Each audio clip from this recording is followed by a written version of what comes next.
오늘 나스닥이 3% 넘게 폭등했네요. 이런 날, 지금이라도 올라타야 하나? 막 조급해지잖아요. 그게 당연한 겁니다. 오늘 이 시간에는요, 이런 감정에 휘둘리지 않고 이런 상황에서 우리가 뭘 해야 하는지 명확한 계획을 한번 세워보겠습니다. 네, 바로 이 질문.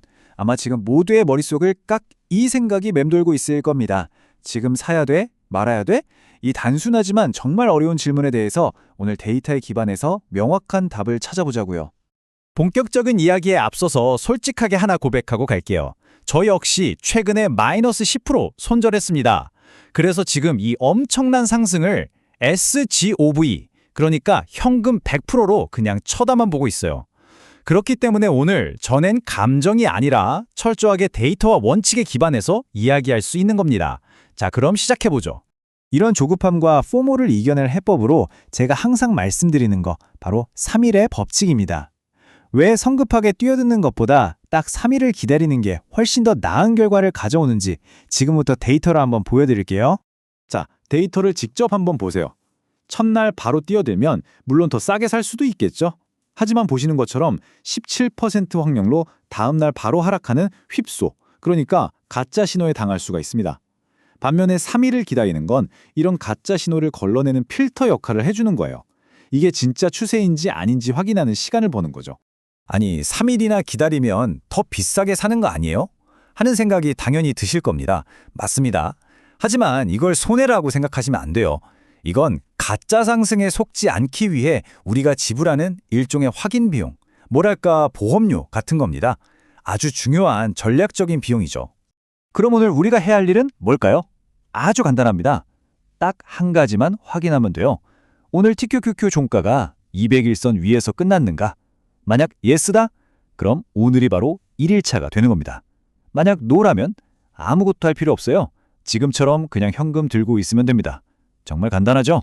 좋습니다.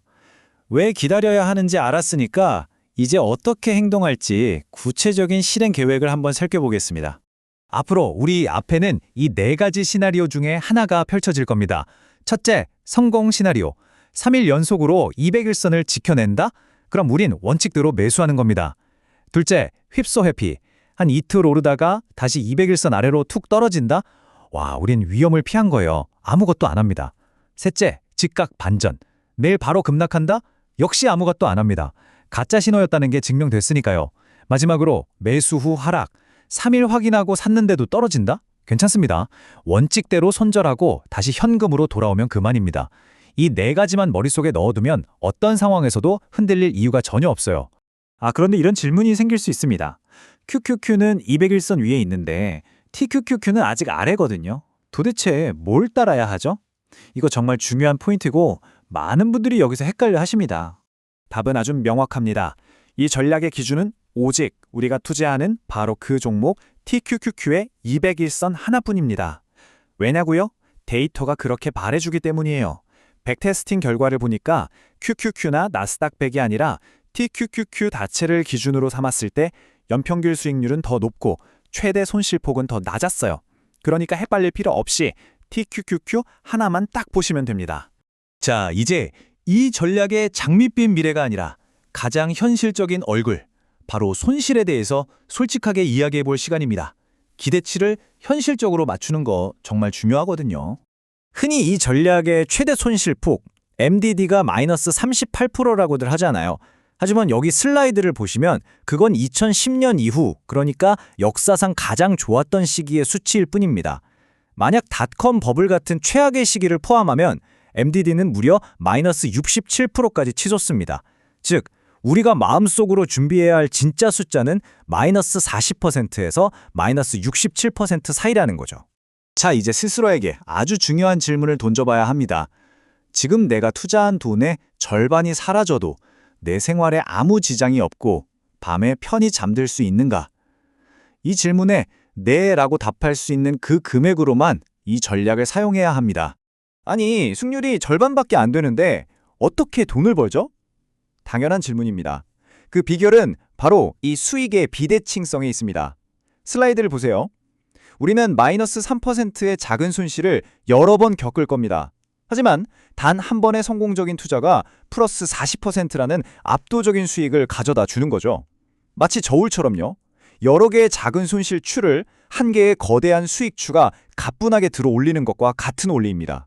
자, 이제 마지막으로 가장 중요한 이야기를 해보겠습니다. 이런 단기적인 거래를 넘어서서 우리가 진짜로 가져야 할 가장 중요한 자산은 과연 무엇일까요?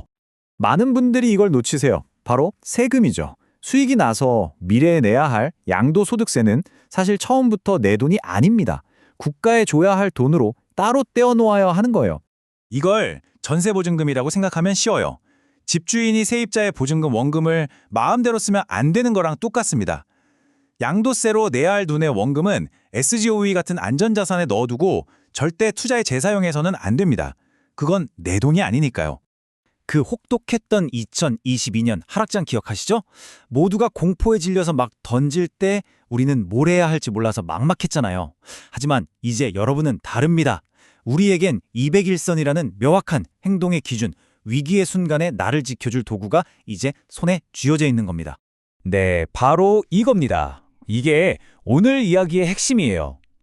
우리의 진짜 자산은 계좌에 찍힌 숫자가 아닙니다. 모두가 공포에 팔 때 원칙에 따라 행동할 수 있는 지식.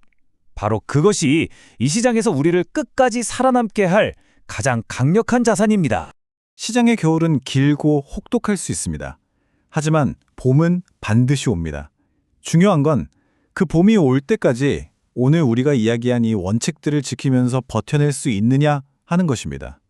여러분, 그 겨울을 버텨낼 준비 되셨습니까?